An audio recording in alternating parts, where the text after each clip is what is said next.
നമസ്കാരം. Kanjirappally Isabella fashion സ്റ്റോറിൻ്റെ പുതിയൊരു വീഡിയോയിലേക്ക് എല്ലാവർക്കും സ്വാഗതം. ഇന്നില്ലേ ഞാൻ കാണിക്കാൻ പോകുന്ന ഒരു ഓഫർ സെയിൽ വീഡിയോ ആണ്. നിങ്ങൾക്ക് ഇതിൻ്റെ തന്നെ പ്രിന്റിൽ വ്യത്യാസം, ഒരു ലഹരിയ പാറ്റേണിൽ വരുന്ന പ്രിന്റുമായിട്ട് ഈ സാരി തന്നെ ഞാൻ കാണിച്ചായിരുന്നു ഓഫർ സെയിലിൽ. ഇത് പ്രിന്റ് വ്യത്യാസമുള്ളൂ. ഇതിൻ്റെ ഒറിജിനൽ റേറ്റ് എന്ന് പറയുന്നത് 1899 ആണ്. അന്നത്തെ സാരിക്ക് അതിലും വില കൂടുതലായിരുന്നു കേട്ടോ. ഈ സാരിയുടെ ഒറിജിനൽ റേറ്റ് 1899, ഇപ്പോൾ കൊടുക്കുന്ന വില 1299 ആണ്. പക്ഷേ ഇതിന് മുന്നേ കൊടുത്തത് 1599 ആണെന്നാണ് എൻ്റെ ഓർമ്മ. പക്ഷെ അതിൻ്റെ ഒരു ചെറിയ കുറച്ചും കൂടെ ക്വാളിറ്റിയുടെ വ്യത്യാസമുണ്ട്, മെറ്റീരിയലിൽ ഒരു ഇച്ചിരി കൂടെയൊക്കെ എന്തൊക്കെയോ വ്യത്യാസങ്ങളുണ്ട്. എന്താണെന്ന് നമുക്ക് അത്രയ്ക്ക് അങ്ങോട്ട് അറിയത്തില്ല. ഇതിന് മുന്താണിയായിട്ട് വരുന്നത് ഇതാണ്. നമുക്കിതെല്ലാം സിംഗിൾ പീസസ് മാത്രമേ ഉള്ളൂ, സ്റ്റോക്കായിട്ട് ഒത്തിരി സ്റ്റോക്കില്ല. സെയിം നല്ല ഒരു സിൽവർ അല്ലെങ്കിൽ ഒരു ബ്ലാക്ക് സെറി വീവിങ് ആണ് ഇതിന് പോയിരിക്കുന്നത്. നല്ലൊരു സ്റ്റാൻഡേർഡ് ആയിട്ടുള്ള ഒരു സാരി ആയിരുന്നു. മോഡൽ പോയതൊന്നും ഒത്തിരി സാരിയല്ല, നമുക്ക് ഒത്തിരി സ്റ്റോക്ക് വന്നിട്ട് സിംഗിൾ പീസസ് മാത്രമായിട്ടുള്ളത് വന്നുകൊണ്ട് ഇതുണ്ട്. ബോഡിയിലോട്ട് നോക്കാം, നല്ല ഭംഗിയല്ലേ നിങ്ങൾ നോക്കിയേ. ആ ഒരു മറ്റേ നമ്മുടെ മൽച്ചന്തേരിയാണ് ഫാബ്രിക്. മൽച്ചന്തേരിയുടെ ആ ഒരു ഒരു ചെറിയ ഗ്ലോയും ആ ഒരു ബ്ലാക്ക് സെറിയുടെ വീവിങ്ങും എല്ലാം കൂടി ആയിട്ട് നല്ലൊരു ചന്തമുള്ള ഒരു സാരി. റസ്റ്റ് ഓറഞ്ച് ആണ് ഇതിൻ്റെ ഷെയ്ഡ്. അടുത്ത ഷെയ്ഡ് കാണിക്കാം. കുറേ കളേഴ്സ് ഉണ്ട്, പക്ഷേ നമുക്ക് സ്റ്റോക്ക് വളരെ പരിമിതമാണ്, കാരണം ഓഫർ സെയിലിന് വന്നത്. അതുകൊണ്ടാണ് ഈ ഒരു ഷെയ്ഡ് ഒനിയൻ്റെ ഒരു ലൈറ്റ് പേസ്റ്റൽ ഷെയ്ഡായിട്ട് വരും. ഇവിടേക്ക് വരുമ്പോൾ നിങ്ങൾ നോക്കുക, ബോഡിയിലേക്ക് വരുമ്പം ഒരു ബ്ലാക്ക് സെറിയുടെ വീവിങ് വരും. ഇവിടേക്ക് വരുമ്പോൾ കുറച്ചും കൂടി അടുത്തടുത്തൊരു വീവിങ് വരുന്നത് കൊണ്ട് ആ ലഹരിയ പാറ്റേൺ തിരിച്ചു വന്നതേ ഉള്ളൂ. ലഹരിയ പാറ്റേൺ വന്നേക്കുന്ന ആ ഒരു ഡിസൈൻ ബോർഡറിന് വന്നു. അത് അന്ന് ബോർഡറിൽ ഇരുന്നതെല്ലാം ബോഡിക്കും വന്നു, അങ്ങനെ തിരിച്ചു വന്നത്. ഇതിപ്പോൾ ബോഡിയിൽ ഇങ്ങനെ ഒരു നല്ല ഭംഗിയുള്ള സാരിയാണ്. ഒത്തിരി ആവശ്യക്കാർ അന്നുണ്ടായിരുന്നു, പക്ഷെ നമ്മുടെ സ്റ്റോക്ക് റിഡക്ഷൻ സെയിൽ ആയതുകൊണ്ട് സ്റ്റോക്ക് പരിമിതമായിരുന്നു. ഇതാണ് മുന്താണിയായിട്ട് വരുന്നത്. ഈ മുന്താണി വരുമ്പോൾ നല്ല അടുത്താണ് അതിൻ്റെ വീവിങ് പോകുന്നത്. അതുകൊണ്ട് തന്നെ അതൊരു സിൽവർ സെറി ഫീലാണ് നമുക്ക് കിട്ടുന്നത്. നല്ലൊരു ക്ലാസ് സാരി കേട്ടോ, നല്ല ഭംഗിയുള്ള നല്ല ക്ലാസ് ആയിട്ടുള്ള ഒരു സാരി. ഇതൊന്നും ഒട്ടും നിങ്ങൾക്കറിയാമല്ലോ, മൽച്ചന്തേരി എന്ന് പറയുന്ന ഈ ഫാബ്രിക് ഇറങ്ങിയിട്ട് തന്നെ അധികം ആയിട്ടില്ലല്ലോ, വലിയ ഡിമാൻഡോട് കൂടി ഇറങ്ങിയിട്ട് അധികം ആയിട്ടില്ലല്ലോ മൽച്ചന്തേരി. അപ്പം അന്ന് വന്ന ഒരു ഗ്രീനിൻ്റെ ഒരു ഷെയ്ഡ്.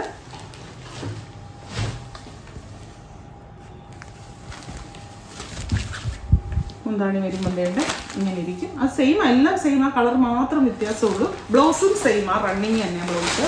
നിങ്ങൾക്ക് ബ്ലൗസ് വേറെ ഇങ്ങനെ ഒരു ഗ്രേ ഇത്തേക്കൂടെ പോകുന്ന ഒരു ഗ്രേ ഷെയ്ഡോ അല്ലെങ്കിൽ ഈ ഗ്രീനിൻ്റെ തന്നെ പ്ലെയിനോ അല്ലെങ്കിൽ സിൽവറോ ഒക്കെ റെഡിമെയ്ഡ് ബ്ലൗസ് ആയിട്ടോ അങ്ങനെ വേണമെങ്കിലും ഇടണമെങ്കിൽ ഇടാം, അല്ലെങ്കിൽ ഇതിൻ്റെ ബ്ലൗസ് തന്നെ ഇടാം. ഇതാ അടുത്തത്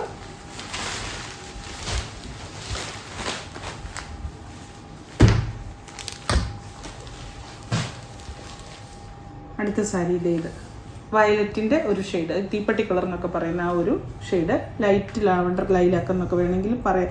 ലാവണ്ടറിൻ്റെ ഷെയ്ഡ് എന്ന് പറയുന്നതിൽ നല്ലത് വയലറ്റ് എന്ന് പറയുന്നതായിരിക്കും കുറച്ചും കൂടെ നല്ലത്. മുന്താണി വരുമ്പോൾ ഇങ്ങനെ വരും.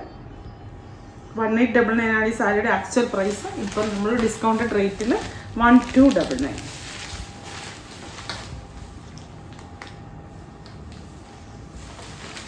എല്ലാ കളറും പേസ്റ്റൽ കളേഴ്സാണ്, നല്ല ഭംഗിയാണ്. അതുകൊണ്ട്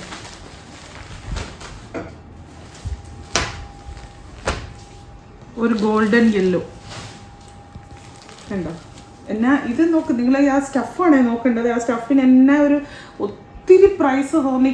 ഇത് ഒരു 1899 ആണ് ഞാൻ പറഞ്ഞല്ലോ ഇതിൻ്റെ ആക്ച്വൽ പ്രൈസ്. അതിലൊക്കെ ഒത്തിരി പ്രൈസ് തോന്നിക്കുന്ന ഒരു ഫീല് തോന്നിക്കുന്ന ആ ഒരു സ്റ്റഫാണ് അതിന്.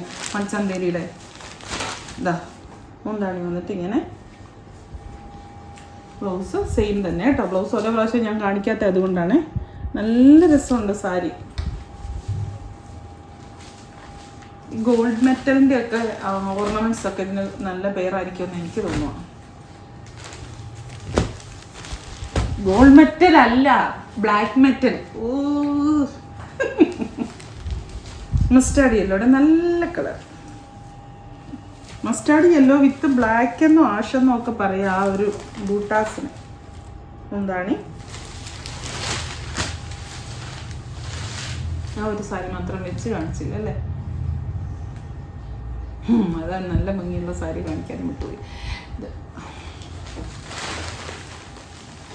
എനിക്ക് ക്രീം കളറിനകത്ത് എന്തോ ഒരു ബാധ കയറിയിട്ടുണ്ടെന്ന് തോന്നുന്നത്. ഭയങ്കര ഇഷ്ടമാണ് ക്രീമും വൈറ്റും. രാമ ഗ്രീൻ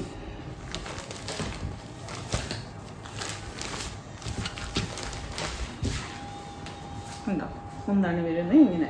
ഇത്രയും എല്ലാം കാണുന്നത് ഇത് ബോഡിയിലെ ഫുള്ള് വീവിങ് ആണ്, ഒന്നും പ്രിന്റ് അല്ല, വീവിങ് തന്നെയാണ്, ഫുൾ വീവിങ് സാരിയാണ്.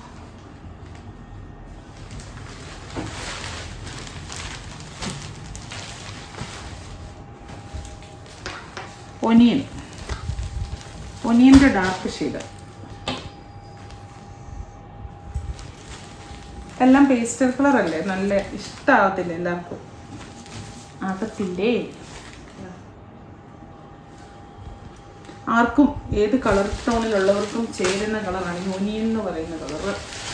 ഗോൾഡൻ യെല്ലോ ഒക്കെ നല്ല ഒരു രസമല്ലേ, ഒരു പ്രത്യേക ലുക്ക് ആണ്, ഒരു അഴകാണ് ഈ കളറിനും ഈ സാരിക്കും. ഒത്തിരി ഘോരം പറയുന്നില്ല, കാരണം ഇവിടെ ഓർഡർ എടുക്കാൻ നമ്മൾ പാടിപ്പെടും. കാരണം വലിയ ഘോരം പറഞ്ഞിട്ടോ സ്റ്റോക്കില്ലാതെ പറഞ്ഞിട്ട് വല്ല കാര്യമുണ്ടോ. അത് ഇച്ചിരി കുറച്ച് പറയുമെന്ന് എനിക്ക് ഇവിടെ നിന്നൊക്കെ ഉപദേശം കിട്ടിയിട്ടുണ്ട്. ലാവണ്ടർ, ഡാർക്ക് ലാവണ്ടർ എന്നാ പണ്ടൊക്കെ പറയുമായിരുന്നു, എന്നെ തുരിശ് കളർന്നോ അല്ലേ, അങ്ങനെയൊക്കെ അല്ലായിരുന്നു പറയുന്നത്. നാടൻ ഭാഷയെ പറയുന്നു തുരിശ് കളർന്നോ, ഇങ്ങനെ വെക്കുന്ന കേട്ടാത്തൊന്നും ഇല്ലാണ്ട് അറിയാമോ. തുരിശല്ലേ, തുരിശിന് നീല കളറാ അല്ലേ. ആ ശരിയാ, എന്നാ പിന്നെ ഇതിന് എന്നാ പറയുന്നത് ഉജാല കളർ, അങ്ങനെയാ പറയുന്നത്. അങ്ങനെ ഏതാണ്ടൊക്കെ ഈ നാട്ടുംപുറം ഭാഷകളൊക്കെ ഞാൻ കേട്ടിട്ടുണ്ട്. നമ്മളൊരു നാട്ടുംപുറംകാരിയാക്കിയില്ലേ, ആരുന്നില്ലെന്ന് ചോദിച്ചാൽ ഇപ്പം നഗരത്തിലാണ്. ഇപ്പം ഞങ്ങളുടെ കാഞ്ഞിരപ്പള്ളി എന്നാ നല്ല എന്നാ വേണം. ബ്ലൗസ് കാണിക്കാത്ത ഒന്നും ഓർക്കരുത്, ബ്ലൗസ് സെയിം ആണ്, സെൽഫാണ്, റണ്ണിങ് ബ്ലൗസ് ആണ് ഇതിനുള്ളത്. നിങ്ങൾക്ക് വേറെ ഏതെങ്കിലും ബ്ലൗസ് അറ്റാച്ച് ചെയ്തിടണമെങ്കിൽ ഇടാം, ഇതിൻ്റെ തന്നെ ബ്ലൗസ് ഇടുന്നതെന്ന് കുറച്ചുകൂടെ നല്ലത്. ഇനി ബ്ലൗസ് വേറെ എടുക്കുവാണെങ്കിൽ ഈ മൽച്ചന്തേരിയുടെ അല്ലെ സ്ലബ് സിൽക്കിൻ്റെ ഒന്ന് ഈ ചെറിയ ഗ്ലോ ഉള്ള ബ്ലൗസ് എടുക്കാവുള്ളൂ, കാരണം ഇതൊരു സിൽക്ക് സാരി അല്ലേ, അപ്പോൾ ആ സിൽക്ക് രീതിക്ക് ഉപയോഗിക്കാവുള്ളൂ. ഇതിൻ്റെ വാഷിംഗ് എന്ന് പറഞ്ഞാൽ ഡ്രൈ വാഷ് ചെയ്യുവാണെങ്കിൽ അത്രയും നല്ലത്. ഹാൻഡ് വാഷ് സ്വന്തം റിസ്കിൽ ചെയ്യാവുന്നെങ്കിൽ ചെയ്യുക. ഡ്രൈ വാഷ് ഉള്ളി എന്ന് പറഞ്ഞൊന്നും പ്രിന്റ് ചെയ്തൊന്നും വന്നേക്കുന്ന സാരിയല്ല, പക്ഷെ സ്വന്തം ഇതിൽ ചെയ്യുന്നത് എങ്ങനെയാണെങ്കിൽ നിങ്ങൾ ചെയ്യുക കേട്ടോ. ഡ്രൈ വാഷ് ഉള്ളി എന്ന് പറഞ്ഞിട്ടില്ല. അപ്പോൾ വീണ്ടും പുതിയൊരു വീഡിയോ ആയിട്ട് അടുത്ത ദിവസം കാണാം. ടാറ്റാ.